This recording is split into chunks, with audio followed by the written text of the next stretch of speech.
What is going on, everybody? Today I am joined by Brandon from Dismay Comics. How you doing? Doing pretty good. It's been a good week. The week's only just begun a couple days ago, but it's been pretty good. You excited for the Kickstarter, or do you get Oh yeah. extremely nervous? It's one of those things where like I'm happy to see how well it's done so far. Like it's surpassed what I thought it was going to do. Mhm. So I'm just happy to go along for the ride now. Yeah, I can imagine. So you're here to promote Gallows Man #3, but what made you want to get into comic book writing? A major thing was I was always kind of into writing. It wasn't till shortly after high school that I realized like, oh, like I have been always into writing, but I was writing short scripts and screenplays after high school. And it was around 2019. I'd been flirting with the idea for about a year of like, oh, like I want to make a comic. I don't want to make a comic or I wanted to make a comic. I just didn't know where to actually start. So for about a year, I was doing research and stuff, and I kept pushing and pushing and kind of putting it off of like, well, when do I actually do this? And then around February of 2019, uh, I encountered Jim Kruger out in the wild. Jim Kruger, he's written stuff like Justice for DC, also Earth X for Marvel, and a whole bunch of other stuff. But I met him and had a good little conversation with him, and it was the in a good sense, the straw that broke the camel's back of like, okay, now I'm pressing the button. Now I'm actually going to make a comic. And it's just spiraled since of continuing to make more and more comics. Nice. One of the things I like talking to creators about is how do you go about finding the people to illustrate your vision? So when I first started, like back in 2019, after I met Jim Kruger and stuff, it was less than a month after that I started looking for artists. I was scouring through DeviantArt. That was the main thing because my first two books were Dismay Avenue #1 and 2. They were horror anthology series. And I was trying to find artists for that. I was scouring through DeviantArt. This is before I knew about like Facebook groups, like writer seeking artist seeking writer sort of stuff, as well as I didn't ever think about, hey, Instagram. You can find artists through Instagram. So I was just scouring through DeviantArt and eventually found like some of the artists I still work with today. That's how I found out about Helen Bolton, who's the artist of Gallows Man, is through DeviantArt because she did a horror, like a 15-page Dr. Seuss-esque horror for me, and been working with her ever since. Nice. Were you into comic books as a kid growing up?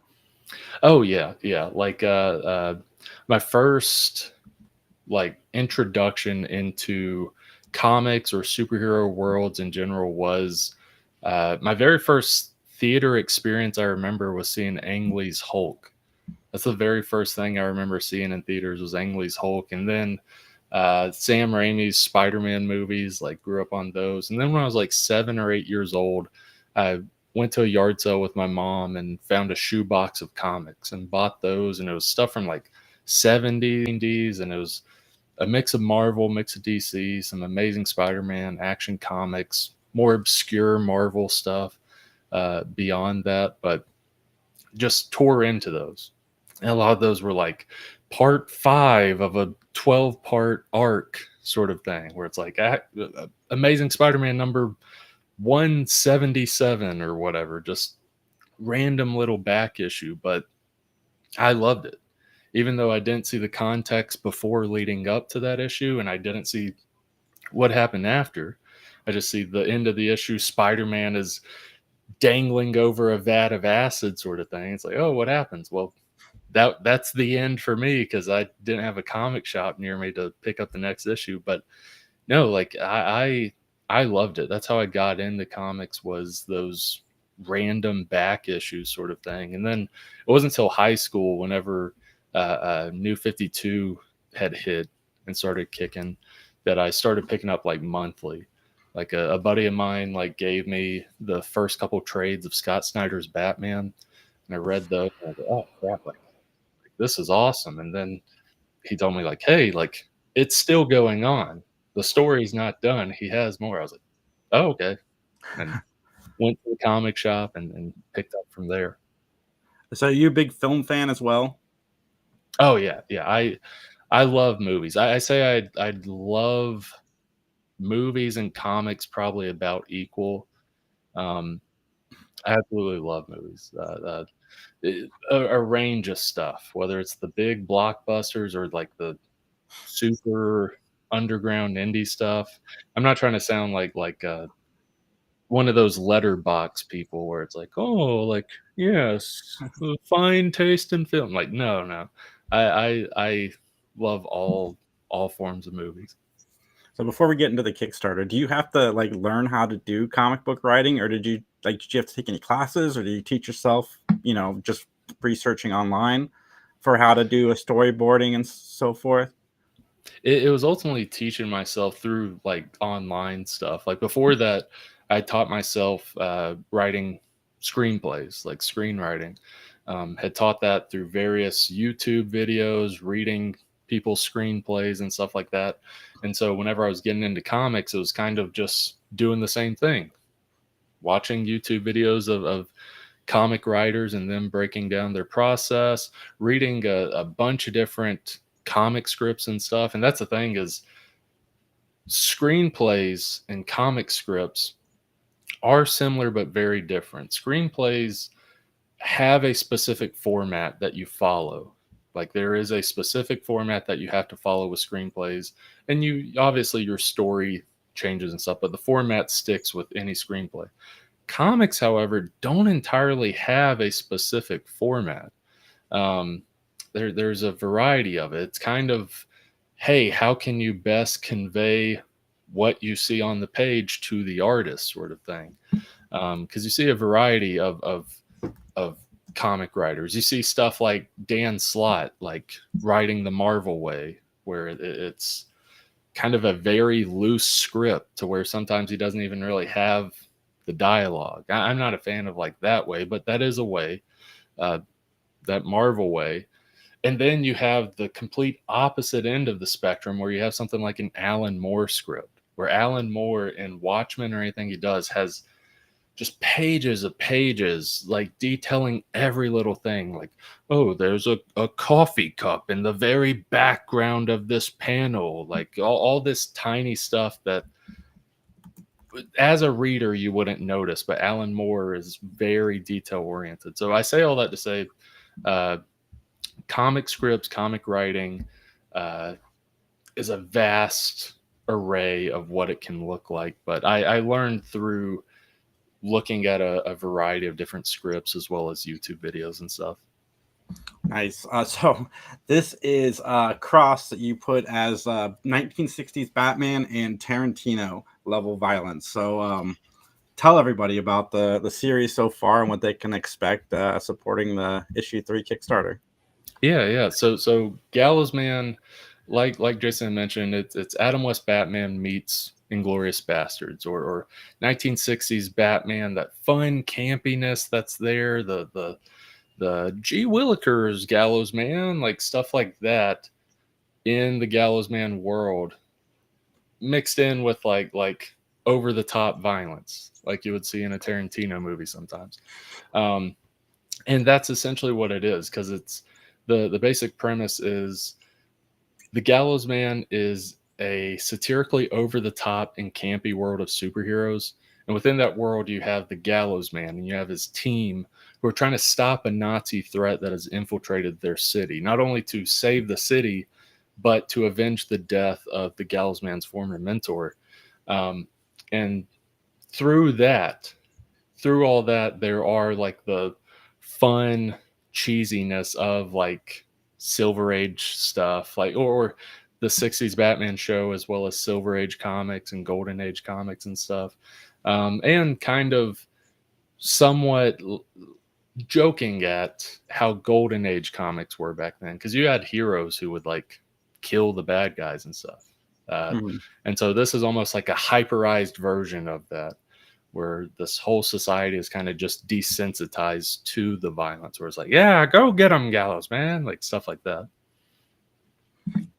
Nice. So, what kind of perks and stuff for issue 3 for the Kickstarter? Yeah, so there's a mix of stuff. I recommend if anyone's interested, be sure to look at the campaign page. There's a trailer, there's preview pages on the campaign. You can kind of get a feel for it. But there's tiers ranging from $1 to $199. $7 will get you a digital copy of issue 3. I should mention with each of these issues, like issue 1 and 2, like issue 1 and 2 of Gallows Man are big books. These are thick books. They're 52 plus pages each. Gallows Man 1 and Gallows Man 2. Gallows Man 3 is over 60 pages long. It's 60 plus pages. So it's almost like with issue 3, like a mini staple bound graphic novel almost. So you're getting a lot of bang for your buck sort of thing. But yeah, digital copies start at $7. Physical copies start at $12. For those that want just digital, they want everything digital, there's an $18 tier that has Gallows Man 1, 2, 3, and Tales from Town City #1, which is a anthology comic set within the world of the Gallows Man, following minor characters in it. And if you want physical copies and you want everything, there's a catch-up bundle that is kind of the best bang for your buck sort of thing. It's $35. It's Gallows Man 1, 2, 3, Tales from Town City #1, all signed, as well as you get PDFs of the comics. You get a sticker set from Gallows Man #3. You get PDFs of the script, so you can see, oh, like I'm learning about Brandon's writing. I learned that he kind of sucks as a writer, or whatever. You'll learn something from it, maybe. But a laundry list of stuff just for $35. And there's other tiers as well. There's retailer bundles for comic shops, or even if you're not a comic shop, if you just want a bunch of these books, there's retailer bundles for you. There's also art bundles. If anyone wants some original art from some of the Gallows Man creators, there's 2 art bundles, and Thomas Tikas is the artist for those, and he does an amazing job. I think if you go, let me see, I think I actually have them right here. This is some of the art.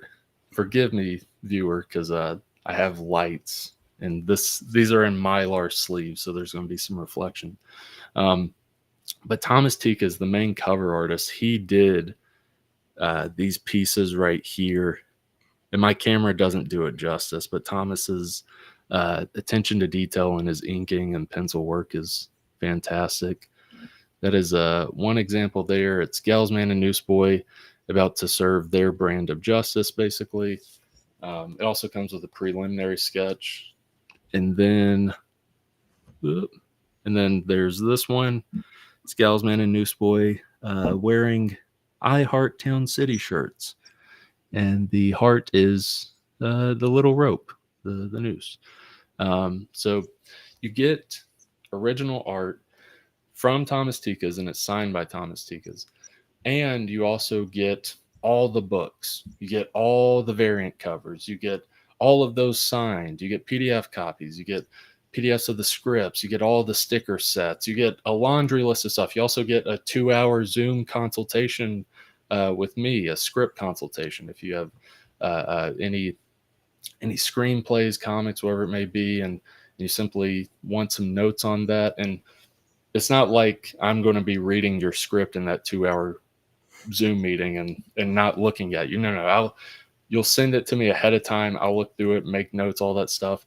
That 2-hour conversation that we're going to have is talking about these notes, me asking you questions, you asking me questions, and really breaking it down. And sometimes it goes over 2 hours. I'm not a stickler to where like we hit 2 hours and I'm like, okay, goodbye. Sorry, I didn't get to end that question. But no, it's a lot of, I keep saying bang for your buck, but that's a major thing that I want with this stuff is, yes, to raise funds for the Kickstarter to get issue 3 printed and stuff, but also give value to people who are willing to back the Kickstarter. And so some of those tiers I mentioned, the digital tiers, the catch-up bundles, the art bundles, I try to make sure I pack in a ton of that stuff to where whatever you may be paying, it's definitely worth it, if not more than worth what you pay, sort of thing.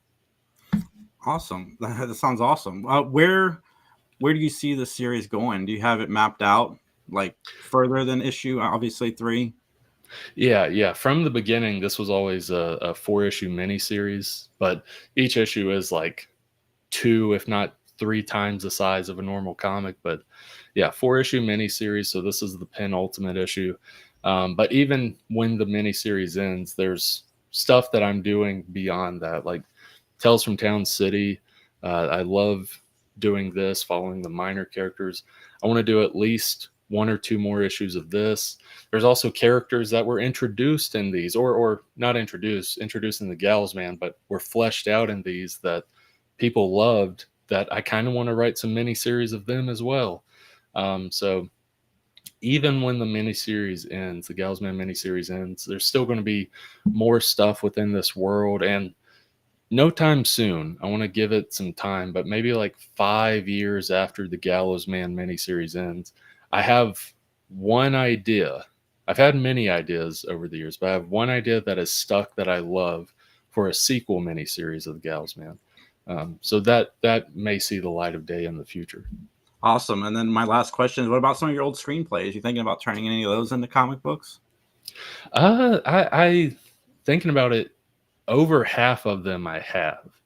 That was a big thing, was when I got into writing comics, like just reworking a lot of my old scripts and making them work for comics. Like Dismay Avenue was a big thing with that. These were short horror scripts, like short screenplays, and I just like reworked it for comics. Like this one's a 40-page movie theater horror. The first 15 pages are like a beat for beat date night I had back in college, but then the rest is like, what if it went this psychological horror route?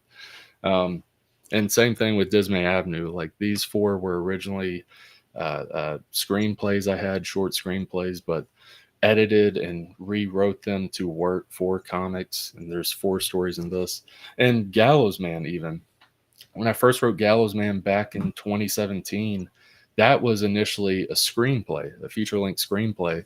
And it took a couple years, but over a course of a couple years of doing second draft, third draft, and whenever I was writing that horror stuff, eventually I was like, oh yeah, like I dusted off the Gallows Man script. I was like, I maybe I could turn this into a comic. And then I read through the script. I was like, oh, there's the end of issue 1. Oh, there's the end of issue 2. There's the end of issue 3. I just had to re-edit, rewrite some of the stuff so it would work for comics. But yeah, I'd say at least probably half of the scripts, half of the screenplays I wrote back then, I've transferred and turned into comics. You hear that, Hollywood? He's got scripts for these comic books already. Yes. So they're already ready. Where can everybody find you online and all the other things that you're doing? I lucked out. You can find me Dismay Comics on Facebook, Instagram, TikTok. I didn't have to put numbers after or make one letter capitalize or whatever. Dismay Comics, Facebook, Instagram, TikTok. I also have on YouTube a podcast I do with a buddy of mine called Dismay Comics Podcast. The YouTube channel is just Dismay Comics. But we shoot the breeze there. We're yappers. We're 2 guys in our late 20s that like to yap. We talk about a range of stuff, whether it's movies, like analyzing 2024 The Crow versus 1994 The Crow, getting into deep topics, sometimes random weird topics like Batman's poop or whatever. And sometimes if the episodes are usually like an hour and a half to 2.5 hours, I understand if people don't want to do that. I completely understand. At least though, check out the podcast clips. I have clips. I haven't posted any in a while. They're usually like small clips from the actual episodes that I really liked. And most of those are like a minute to 2 minutes long. all of those are really funny, especially some of the stuff that's highlighted. There's some Todd McFarlane parody stuff that we do, some Matrix parody stuff, just a range of stuff. At the very least, check out the clips, people. But that's pretty much where I am: Facebook, Instagram, TikTok, YouTube. Awesome. Thank you so much, Brandon. Everybody, you guys can find the links down below.